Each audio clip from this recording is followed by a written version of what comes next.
Assalamualaikum warahmatullahi wabarakatuh. Sahabat beriman. Bangsa Yahudi adalah bangsa yang biasa juga disebut Bani Israel. Julukan Bani Israel ini disebutkan pada Nabi Yakub alaihissalam, yang punya sebutan Israel, yang artinya kekasih Allah. Julukan tersebutlah yang membuat bangsa Yahudi merasa derajatnya lebih tinggi dibandingkan bangsa-bangsa lainnya. Kelakuan bangsa Yahudi yang sering meremehkan atau menghina bangsa lain. Bahkan, sudah dicatatkan dalam kitab suci Al-Quran, setidaknya ada 3 janji Allah Subhanahu wa Ta'ala kepada bangsa Yahudi.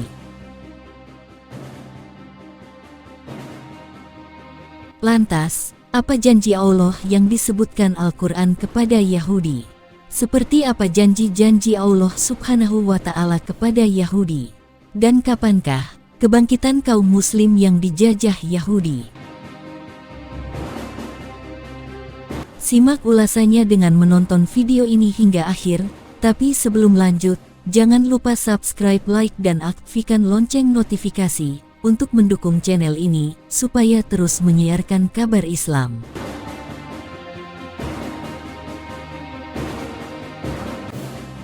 Janji pertama Allah Subhanahu wa Ta'ala kepada Yahudi. Berbicara tentang bangsa Yahudi, membuat ingatan kita tertuju pada tingkah lakunya, dan sering meremehkan bangsa lain. Kelakuan bangsa Yahudi ternyata bukan sekedar kebetulan, sebab Al-Quran telah menjelaskan tindak tanduk bangsa Yahudi.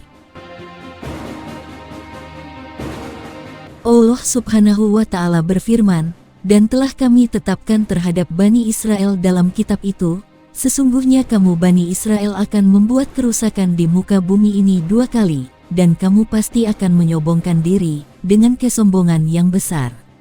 Maka apabila datang hukuman kejahatan yang pertama dari kejahatan itu, kami mendatangkan kepadamu hamba-hamba kami yang mempunyai kekuatan besar, lalu mereka mencari keluar masuk kampung di seluruh negeri, dan itulah ketetapan yang pasti terlaksana." Al-Quran Surat Al-Isra, ayat 4 hingga 5.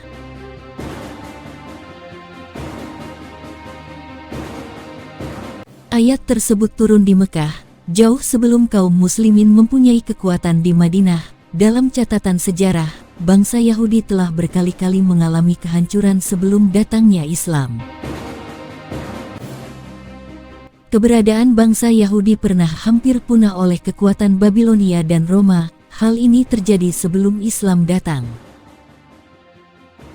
Bangsa Yahudi melakukan kerusakan yang pertama setelah ayat tersebut turun, kemudian disusul dengan penghancuran yang menimpa mereka tanpa menunggu waktu yang lama. Kehancuran oleh bangsa Yahudi yang pertama kali merupakan perjuangan hamba-hamba Allah Subhanahu wa Ta'ala.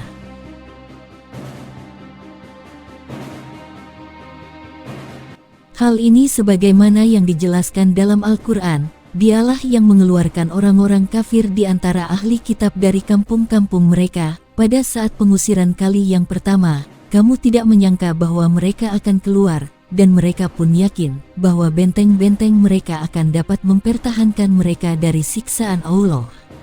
Maka Allah mendatangkan kepada mereka hukuman dari arah yang tidak mereka sangka-sangka, dan Allah mencampakkan ketakutan ke dalam hati mereka. Mereka memusnahkan rumah-rumah mereka dengan tangan mereka sendiri, dan tangan orang-orang yang beriman. Maka ambillah kejadian itu untuk menjadi pelajaran, hai orang-orang yang mempunyai pandangan. Al-Quran Surat Al-Hashr ayat 2. Pengusiran dan kehancuran bangsa Yahudi yang pertama kali mengakibatkan koloni-koloni mereka tersebar ke penjuru negeri.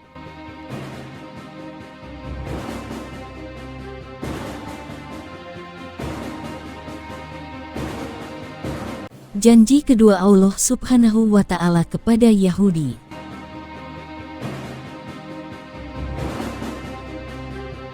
Tak bisa dibantah bahwa kesombongan dan kerusakan yang lebih besar lagi kembali diulangi bangsa Yahudi. Hal ini sebagaimana firman Allah Subhanahu wa Ta'ala di dalam Al-Quran, kemudian kami berikan giliran kepadamu untuk mengalahkan mereka kembali, dan kami membantumu dengan harta kekayaan dan anak-anak keturunan, dan kami jadikan kamu kelompok yang lebih besar. Al-Quran Surat Al-Isra, ayat 6.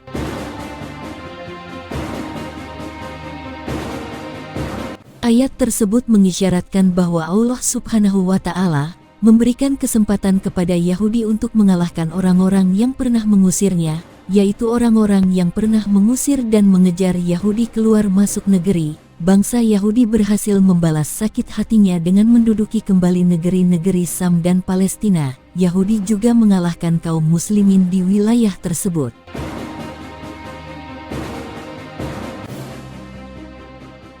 Maha benar Allah Subhanahu wa Ta'ala yang menunjukkan janji kedua kepada Yahudi setelah kehancuran yang pertama kalinya.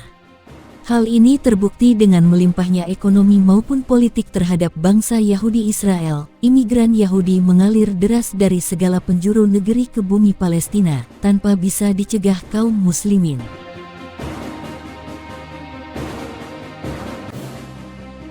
Kekuatan ekonomi dan militer Barat hampir seluruhnya berdiri di belakang Yahudi, dan karenanya kesombongan yang meningkat hingga saat ini. Sejarah mencatatkan lembaran hitam kaum muslimin akibat ulah bangsa Yahudi.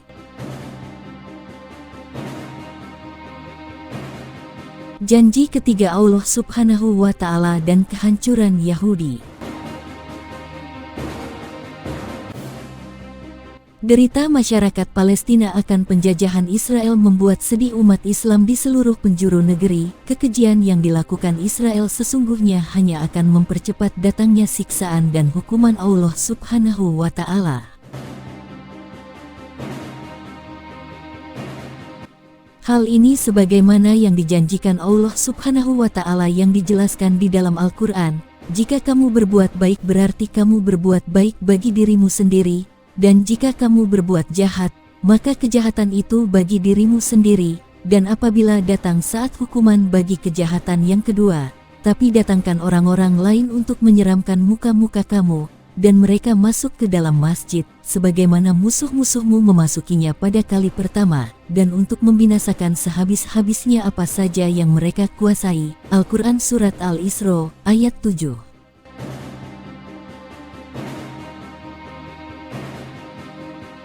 Dari ayat tersebut, Allah Subhanahu wa Ta'ala telah memastikan akan lenyapnya bangsa Yahudi dari muka bumi.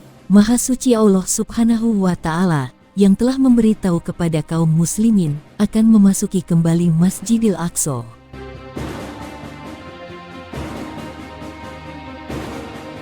Hal ini sebagaimana di masa pemerintahan Umar bin Khattab yang menaklukkan bumi Palestina dalam kitab Taurat. Allah Subhanahu wa Ta'ala telah memutuskan bahwa Bani Israel akan memasuki bumi yang diberkati yaitu Palestina. Di sana mereka akan mendirikan pemerintahan, tetapi kemudian mereka membuat kerusakan besar sehingga menyebabkan Allah menghukum mereka, dan cara mengirim hamba-hambanya yang tangguh. Setelah kerajaan mereka binasa mereka diusir dan dicerai-beraikan.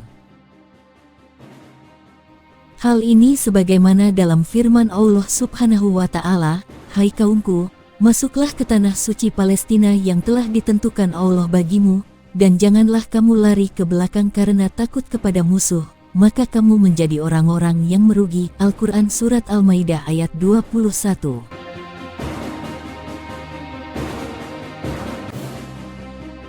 Sahabat beriman, kita ketahui bahwa kaum muslimin saat ini memiliki jumlah yang amat besar, akan tetapi bagai buih di lautan yang mudah terombang-ambing oleh derasnya gelombang. Sementara itu kualitaslah yang menjadi faktor penting dalam sebuah perjuangan. Allah Subhanahu wa Ta'ala berfirman, "Berapa banyak terjadi golongan yang sedikit dapat mengalahkan golongan yang banyak dengan izin Allah, dan Allah beserta orang-orang yang sabar." Al-Quran Surat Al-Baqarah ayat 249.